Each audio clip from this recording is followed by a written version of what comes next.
श्री स्वामी समर्थ. नमस्कार मंडळी, मी गृहिणी व्लॉगमध्ये मी प्रिया तुम्हा सगळ्यांचं नेहमीप्रमाणेच अगदी मनापासून स्वागत करते.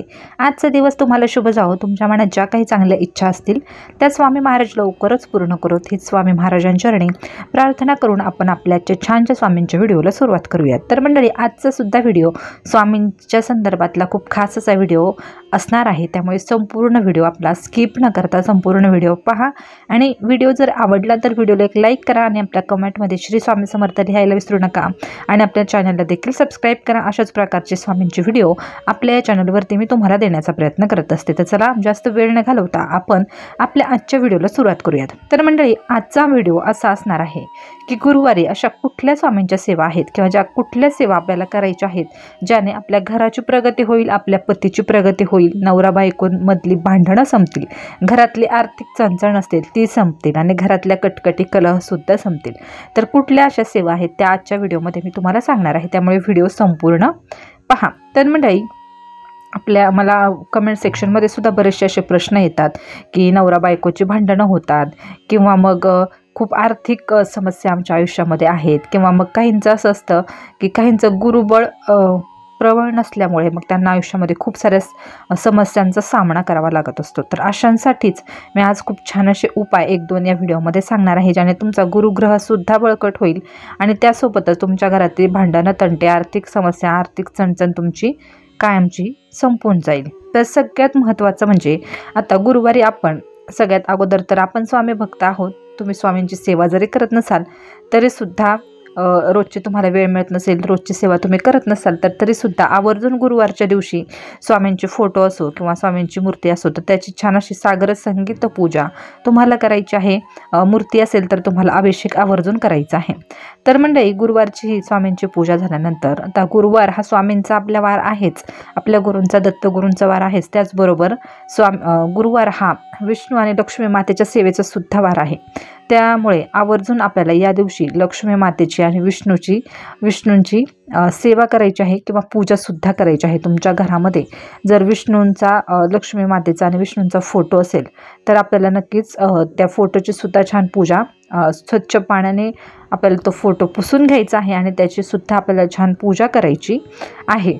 जर तुमची नवरा बायकोंची खूप भांडणं होत असतील, आता काही बायकांच्या अशा सुद्धा कमेंट असतात की माझा नवरा माझ्याशी खूप भांडतो किंवा आमचा म्हणजे घटस्फोट होऊ शकतो किंवा घटस्फोट मागतोय माझा नवरा किंवा इतरही गोष्टी, मी माहेरी आहे. तर अशांनी नक्कीच आवर्जून प्रत्येक गुरुवारी लक्ष्मी मातेची आणि विष्णूंची सेवा करावी. त्याचबरोबर विष्णू सहस्रनामाचं पठण आणि श्रवण आवर्जून आपल्या घरामध्ये झालंच पाहिजे गुरुवारच्या दिवशी. ज्या घरामध्ये विष्णू सहस्रनामाचं पठण आणि श्रवण होतं त्या घराची आर्थिक परिस्थिती ही कधी ढासळत नाही, उलट ती दिवसेंदिवस चांगली होत जाते. म्हणजे जसं आपण विष्णूंची सेवा म्हणजे विष्णू सहस्रनाम म्हणू किंवा मग श्रवण करू म्हणजे ऐकू, तर आपल्या घरात आपला जो व्यवसाय असेल किंवा इतरही गोष्टी, नोकरी असेल ती चांगली लागते. त्याचबरोबर व्यवसायात सुद्धा आपल्या पतीची प्रगती होते, आपली प्रगती होत असते. पैशाचा ओघ आपल्या घरामध्ये चालू राहत असतो. कुठल्याही म्हणजे तुम्ही कुठल्याही इतर सेवा करा, पण विष्णू सहस्रनाम या सेवेमध्ये, विष्णू सहस्रनामामध्ये खूप सारी ताकद आहे. याने आपली आर्थिक जी चणचण आहे ती कायमची दूर होत असते. त्यामुळे गुरुवारी तुमच्याकडून कुठलीही सेवा झाली नाही किंवा कुठल्याही गोष्टी झाल्या नाहीत तरी किमान विष्णू सहस्रनाम हे ऐकायचं आणि म्हणायचंच आहे. नक्कीच तुम्हाला हळूहळू फरक जाणवणार आहे. हा माझ्या स्वतःच्या मिस्टरांचा अनुभव आहे. आजही आमच्या व्यवसायाच्या ठिकाणी विष्णू सहस्रनाम हे सकाळी गेल्यानंतर विष्णू सहस्रनाम हे चालू होतं, ते होतंच. त्यानंतर दुसरी सेवा आहे ते म्हणजे आपल्याला आवर्जून गुरुवारच्या दिवशी श्रीसूक्तम सुद्धा म्हणायचं आहे, त्याचबरोबर ऐकायचं आहे. यामुळे लक्ष्मी मातेची कृपा आपल्यावरती होत असते आणि त्यामुळे आपल्या आर्थिक समस्या ज्या आहेत त्या संपत असतात. आणि एकंदरीत विष्णूंची आणि लक्ष्मी मातेची सेवा केल्यामुळे आपले जे नवरा बायकोंमधले प्रॉब्लेम्स आहेत ना तर ते सुद्धा हळूहळू कमी व्हायला मदत होते. पण एक गोष्ट लक्षात ठेवायची, जेव्हा तुम्ही फोटोची पूजा करत असाल तेव्हा आवर्जून फोटोसमोर बसायचं आहे आणि सांगायचं आहे की माझ्या मिस्टरांचे माझे असे प्रॉब्लेम चालू आहेत. किंवा जर तुम्ही पुरुष असाल आणि तर तुमच्या बायकोमध्ये तुमच्यात प्रॉब्लेम चालू असेल तर ते सुद्धा सांगू शकतात की आमच्यातली भांडणं कमी होऊ द्यात आणि जे काही आहे ते व्यवस्थित आमचा संसार पुन्हा मार्गी लागू द्यात. अशी छान अशी प्रार्थना त्यांना खूप मनोभावे प्रार्थना करायची आहे आणि पहा तुम्हाला थोड्या दिवसात हळूहळू फरक हा जाणवायला लागणार आहे। तर ही झाली विष्णू मातेची आणि लक्ष्मी मातेची सेवा। परंतु गुरुग्रह प्रबळ होण्यासाठी कुठल्या गोष्टी करायच्या, कारण गुरुग्रह जर प्रबळ नसेल तर आपल्याला कुठल्याही गोष्टीमध्ये यश मिळत नाही। व्यवसाय असो किंवा नोकरी असो किंवा कुठलेही तुम्ही काम हाती घेतलं तरी ते व्यवस्थित असं पूर्ण होत नाही।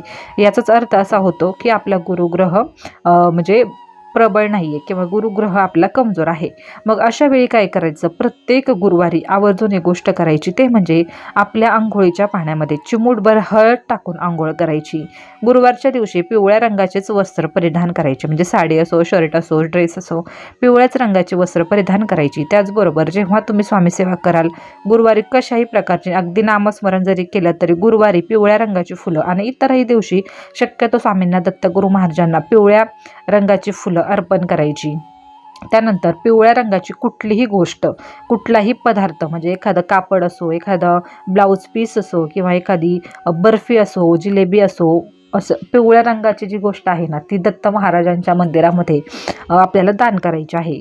किंवा मग मठाच्या साईडला जर कोण बसले असतील गरीब लोक तर त्यांना आपल्याला पिवळ्या रंगाच्या ज्या वस्तू आहेत त्या दान करायच्या आहेत। त्यामुळे आपला गुरुग्रह हा प्रबळ होत असतो। आणि सर्वात महत्त्वाचं एक काम आपल्याला प्रत्येक गुरुवारी करायचं आहे। हे जर काम तुम्ही आवर्जून केलं तर तुमच्या घरामध्ये पैशाचा ओघ हा चालू राहणार आहे। तुमच्या घराची, तुमच्या पतीची प्रगती कोणीही रोखू शकणार नाही। हा माझा स्वतःचा अनुभव आहे जो की मी स्वतः केलेला आहे। आमच्याच ओळखीचे एक होते, त्यांनीच आम्हाला सांगितलं होतं हा उपाय करायला, कारण तेव्हा आमची परिस्थिती खूप म्हणजे कठीण अशी परिस्थिती झाली होती। खूप कर्जाचा बोजा आमच्यावरती होता। तेव्हा हा उपाय आम्ही केला होता आणि खरं सांगू का अगदी 3 वर्षांमध्ये आम्ही इतकं मोठं कर्ज माझ्या मिस्टरांनी स्वतः फेडलेलं आहे। तर अशी आपली छान अशी प्रगती होत जाते।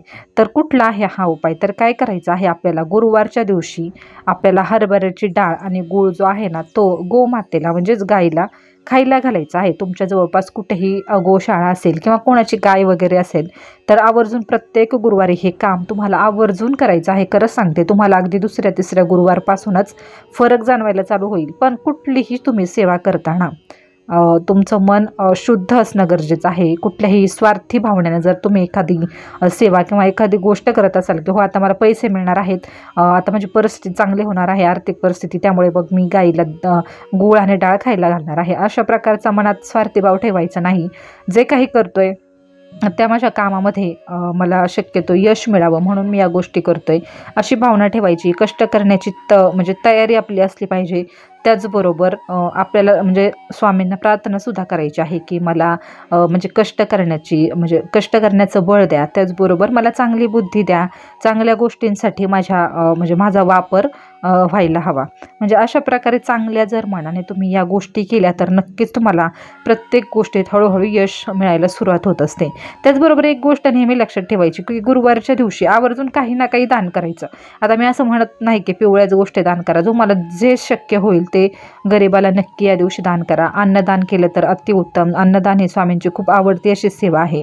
त्यामुळे कुठल्याही गोष्टी आपल्याला समजा तुम्हाला रोज फक्त 100 रुपयेच मिळतात, त्यातला 1 रुपया जरी तुम्ही दान केला ना तरी पुढच्या महिन्यात तुम्हाला त्यापेक्षा जास्त पैसे मिळतात। हा अनुभव प्रत्येक स्वामी भक्त किंवा प्रत्येक व्यक्ती हा घेत असतो, कारण जेवढं आपण दान देत असतो ना त्याच्या दुपटीनं देव आपल्याला देत असतो। त्यामुळे दान देण्यामध्ये कधीही हे करायचं नाही की मी माझीच आता परिस्थिती एवढी चांगली नाहीये आणि मी दुसऱ्यांना कसं देऊ, असं नाही। आपली जशी परिस्थिती आहे, आपल्या 1 भाकरीतून चतकोर भाकरी आपण एखाद्या गरीबाला दिली तर त्याचा जो चांगला आशीर्वाद आहे ना तो आपल्याला लागत असतो। त्यामुळे चांगल्या गोष्टी करताना कधी विचार करायचा नाही।